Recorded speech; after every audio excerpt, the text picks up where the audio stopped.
As the business and corporate worlds race to embrace artificial intelligence, some pundits have cautioned about the dangers that this might cause to creative thinking. The president has asked us that he needs this country to grow tenfold in the next 15 years. Tenfold. Your GDP is $50 billion. We have to deliver a $500 billion. And it's not political. It's about you. The majority of us are not hitting the best of our productivity.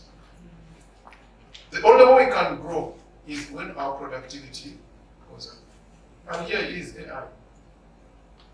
AI is a productivity tool. Use it to improve your productivity, meaning it starts with a base. Mathematically, productivity must always start with a base. You can't improve what you don't have. You can't make an engine efficient unless it runs. So guys, don't think AI will replace the best. The best is your knowledge. The best is your capacity to research. The best is data. AI is as good as the data it feeds. It is called artificial anyway. In the same breath, Dr. Muvala stressed the importance of creating innovations that can stand the test of time and avoid the curse normally faced by small businesses where many collapse before celebrating their second birthday. But we also have the highest death of innovations in the world, meaning that we cancel out ourselves all the time. Something is happening. We are not short of innovators. How do we keep this innovation going? Currently, Uganda has several innovation hubs that have positioned themselves to support innovators.